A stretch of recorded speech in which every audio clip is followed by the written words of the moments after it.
एकलव्य क्रीडा संकुल येथे सुरू असलेल्या ॲग्रोवर्ल्ड कृषी प्रदर्शनाचा आज दुसरा दिवस होता। जिल्हाभरातून आलेल्या शेतकऱ्यांनी ॲग्रोवर्ल्ड कृषी प्रदर्शनाला भेटी देऊन शेतीविषयी नवनवीन तंत्रज्ञानाची माहिती जाणून घेतली। दुपारनंतर प्रदर्शनात मोठ्या प्रमाणात गर्दी झाल्याचे पाहायला मिळाले। ज्या शेतकऱ्यांनी आपल्या शेतात प्रयोग करून उत्पन्नात वाढ केली अशा शेतकऱ्यांना ॲग्रोवर्ल्ड कृषी प्रदर्शनातर्फे सन्मानित करण्यात आले।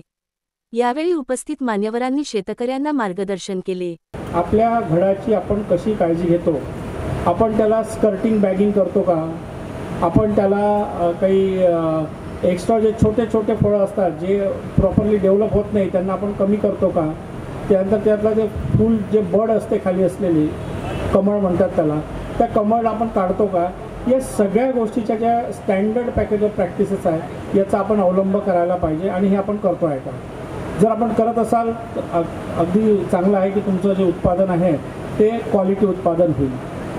आता हे क्वालिटी उत्पादन जेव्हा तुम्ही डोमेस्टिक मार्केटला घेतात तर त्या क्वालिटी उत्पादनावर थोडे बहुत जर कमी जास्त काही असलं, लाईक त्याच्यावर जर थोडे स्पॉट असले, डाग असले तर ते चालतं, परंतु इंटरनॅशनल मार्केटला हे चालणार नाही। इंटरनॅशनल मार्केटला जी केली जाते त्याच्यावर कोणत्याही प्रकारचा दाग, किडा किंवा रोग नसावा। आणि जेव्हा तुमचा माल तिथे जातो तेव्हा त्यांचं स्पेसिफिकेशन हे असतं की आम्हाला स्पॉटलेस बनाना पाहिजे। आता स्पॉटलेस बनाना पाहिजे तर आपल्याला या ज्या फ्रूट केअरची ॲक्टिव्हिटी आहे या सगळ्या घेणं आवश्यक आहे।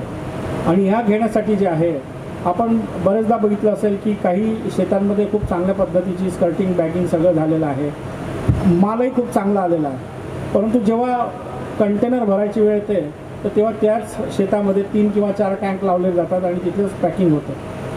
आता पॅकिंग झाल्यानंतर जे आहे ते डायरेक्ट कंटेनरमध्ये भरण्यात येतं आणि तो कंटेनर मुंबईला येतो, मुंबई मार्गे तो विदेशामध्ये जातो।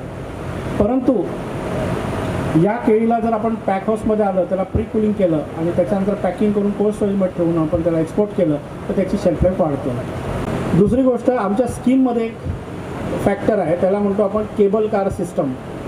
जे मोठे मोठे शेत आहेत जिथे घड फार लांबून आपल्याला एका ठिकाणी आणावं लागतात किंवा इथून कॅरी करावं लागतात, तेव्हा बघितलं आपण की जे लेबर असतात, जे मजूर असतात ते आपल्या खांद्यावर ते घड घेतात, कधी त्यांचा खांद्याचा टच होतो, कधी ते खाली पडतात, कधी गाडीमध्ये त्याला डॅमेज होतो। या सगळ्या गोष्टीमध्ये कुठे ना कुठे तो बनाना डॅमेज होतो आणि जेव्हा विदेशामध्ये गेल्यानंतर या बनानाला जर आपण रायपन केलं तर तो काळा पडतो आणि तुमचा जो बायर आहे तो हे सांगतो की तुमची क्वालिटी चांगली नाही। आता क्वालिटी उगवताना शेतकऱ्यांनी तर चांगली सगळी काळजी घेतलेली आहे, परंतु हँडलिंग जे पोस्ट हार्वेस्ट हँडलिंग आहे यामध्ये इश्यूज झालेले आहेत। आता पोस्ट हँडलिंगमध्ये जो इश्यू होतात याला कमी करण्यासाठी केबल कारची सिस्टमची एक सबसिडी दिली आहे, त्यामध्ये 40% मॅक्झिमम टू 2 करोड रुपये हे मिळतात आणि यामध्ये कोणत्याही शेतकऱ्यांनी आजपर्यंत घेतलेली नाही। जे मोठे फार्म्स आहेत त्यांनी सुद्धा याच्यामध्ये घेतली नाही आहे, तर ही स्पेशली बनानाला प्रमोट करण्यासाठी आपण केलेलं आहे। शेती आणि शेतकरी जगला पाहिजे हा एकच विचार डोळ्यासमोर ठेवला आहे। अनेक जण सूचना देतात, सूचना मांडतात, पण प्रत्यक्ष कृती करत तुम्ही सर्वजण आहात। तुम्ही सर्वजण आम्हाला इथून बोलायला खूप सोपी गोष्ट असते, पण खरं प्रत्यक्ष प्रॅक्टिकली मी स्वतःच्या वडिलांना बघितलं आहे, माझ्या काकांना बघितलेलं आहे, आमच्या गावात राहिलो आहे। त्यामुळे पुण्यासारख्या ठिकाणी शिक्षण झाल्यानंतर चांगल्या पगाराची नोकरी सोडून गावाकडे आलो। त्याचं कारणच एक होतं की काहीतरी वेगळं करायचं आपल्याला, शेती शेतकऱ्यांनी खूप वेगळं करायचं आहे। अनंत अडचणी आल्या, अनेकदा अशी परिस्थिती झाली की कोरोनाच्या पिरियडमध्ये 7-7 महिने पगार नव्हते। टीमला बोलवलं, दिवाळीचा बोनस खूप लांब राहिला मित्रांनो, दिवाळीचा बोनस खूप लांब राहिला, मुलांना मिठाईचा बॉक्स घ्यायला सुद्धा आमच्याकडे पैसे नव्हते। जे आहे ते सत्य आहे। टीमला बोलवलं, त्यांना तेच सांगितलं की जर कोणाला बाहेर चांगली ऑफर असेल तर तुम्ही नक्कीच जा, नक्कीच जा।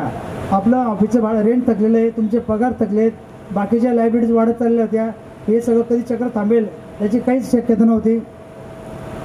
दिवाळीला सुट्टी दिली, 5 दिवसांनी पुन्हा ऑफिस उघडलं। पहिल्या दिवशी सांगायला अभिमान वाटेल, पहिल्या दिवशी ऑफिसमध्ये सहकार्याने मला न सांगता परस्पर त्यांनी संगनमत केलं आणि ज्या दिवशी ऑफिस ओपन झालं त्या दिवशी 4.5 लाख रुपये घेऊन टीम तिथे उभी राहिली पगार नसताना। त्यांनी एकच सांगितलं, सर तुम्ही नेहमी सांगता वी आर अ फॅमिली, मग फॅमिली अडचणीत असताना, फॅमिलीत करता माणूस अडचणी असताना आम्ही कसं बाहेर पडू।